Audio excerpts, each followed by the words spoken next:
18 қазан рухани келісім күні. Айтулы күнде Шымкент қаласының әкімі Мұрат Әйтенов діни бірлестік өкілдерімен кездесіп, оларды арнайы құттықтады. Сондай-ақ басқосу барысында дінаралық татулық жайында кеңінен сөз болды.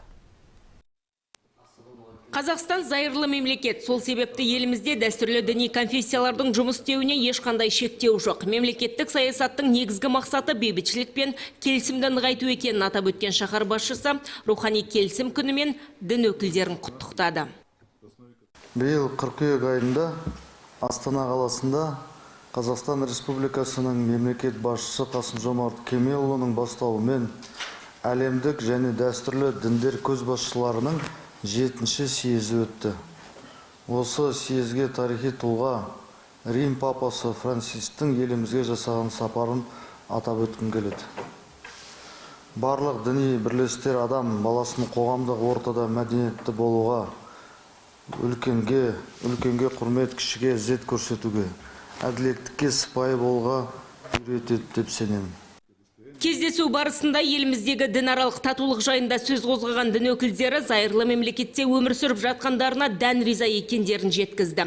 Бұл күнді арнайы атап өтетін Қазақстаннан өзге мемлекетті әлі күнге дейін естімедім деген православ шіркеуінің қызметкері Вениамин Архимандрит еліміздің тыныштығы мен халқымыздың амандығын әркез дұғамызға қосып жүреміз дейді. Не слышал, есть ли такие праздники в других государствах? Қазір өздеріңіз естіп те, көріп те жүрсіздер. Әлемнің бірнеше мемлекетінде дін аралық қақтығыстар орын алып, бейбіт халық зардап шегуде. Бұл тұста Қазақстан өте батыл қадамға барды.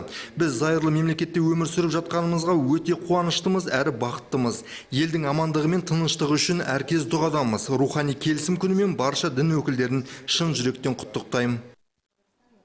Айта өтейік, қала аумағында 12 конфессияны білдіретін 121 діни бірлестік тіркелген екен. Сондай-ақ 9 миссионер бар. Мерекеге орай конфессия басшыларына қала әкімі Мұрат Дүйсенбекұлы алғыс хаттар табыстады. Біздің елде қаншама діни сенім өкілдері бар. Соның қатарында, яғни барлықтары елмен, қоғаммен, халықпен тығыз қарым-қатынаста жұмыс істеп жатыр.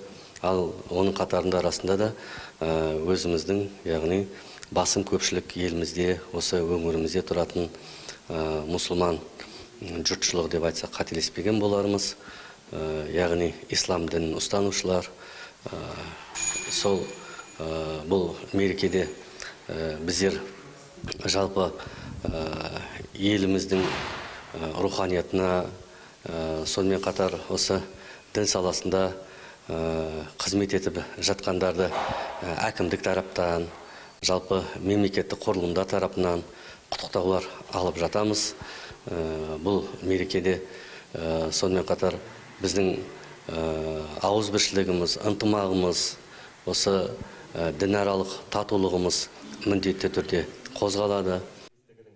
Рухани келісім біздің ұлттығымызға тән үлкенді сыйлау, отбасына құрмет, балаларға қамқорлық, қонақжайлық, татулық, достық, ауызбіршілік сынды ізгі ортақ құндылықтардың берік ортасы. Халқымыздың татулығы мен бірлігі еліміздің өркендеп алға басуына сеп болмақ. Осы байлығымызды қадірлей білу, оны жас ұрпақтың жүрегіне ұялату еліміздің жарқын болашағының кепілі болмақ. Гүлнар Асқарқызы, Сәкен Сапарбеков, Ербол Махашев, жаңалықтар.